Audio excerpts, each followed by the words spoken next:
Hello les amis, je vous retrouve pour une nouvelle vidéo sur le football et la Ligue Europa et je vais vous présenter le match Marseille contre Atalanta de Bergame. C'est un match qui a lieu ce jeudi 2 mai 2024 à 21h pour le compte des demi-finales aller de cette Ligue Europa. Alors ça va être un énorme choc, vraiment attendu par beaucoup de monde. Marseille, une équipe française qui est en demi-finale, donc c'est top. Donc dans cette vidéo, on va revenir sur le parcours de ces deux équipes en arrivant à ce stade de la compétition. On verra ensuite le classement des meilleurs marqueurs pour ces deux équipes dans cette Ligue Europa, puis on enchaînera par les 10 derniers résultats, toutes compétitions confondues et les stats, et on terminera par les compos d'équipe et tactiques éventuelles, ce qui nous permettra d'avoir une idée, une tendance à ce match. Alors pour ceux qui souhaitent voir ce match à la télé, sachez que vous pouvez le voir sur M6 et Canal Plus Foot. Donc pour en arriver à ce stade de la compétition, Marseille était dans le groupe B en Ligue Europa. Ils avaient fini deuxième avec 11 points en 6 matchs, 3 victoires de nul, 1 défaite, 14 buts marqués, 10 buts encaissés, plus 4 de différence de but. Ils étaient derrière Brighton avec 2 points de retard sur Brighton, et loin devant l'Ajax d'Amsterdam et l'AEK Athènes.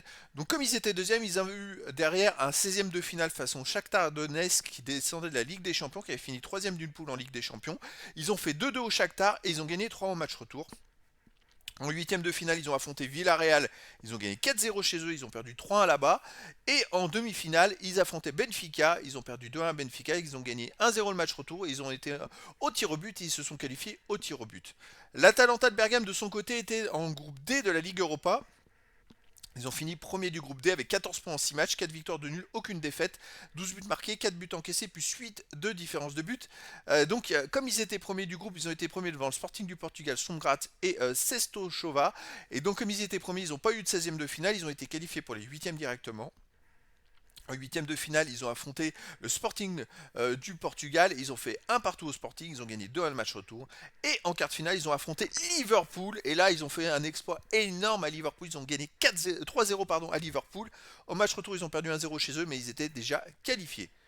Alors au niveau des buteurs, pour ces deux équipes, on a Aubameyang de Marseille qui est meilleur marqueur de cette Ligue Europa avec 10 buts en 11 matchs.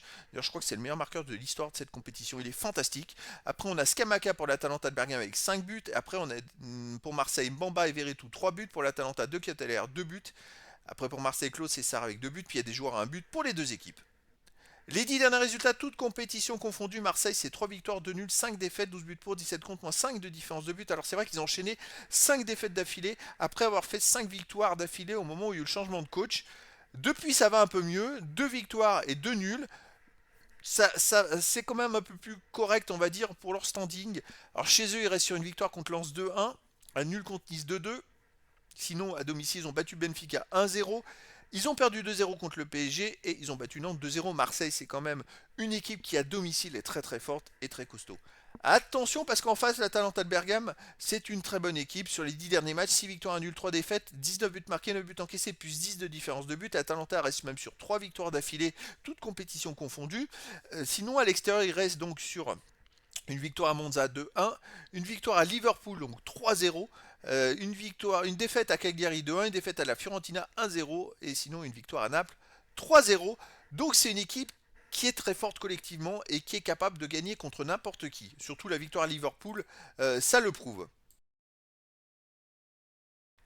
Et donc, on va aller voir maintenant les compos d'équipe et tactiques éventuelles. Pour Marseille, on aurait du 3-4-1-2 avec gardien Lopez, défense Kongogbia, Balerdi, Murillo, milieu de terrain Klose, Veretout, Unai, Enrique, milieu offensif Harit et attaquant Ndiaye et Aubameyang, une équipe très offensive.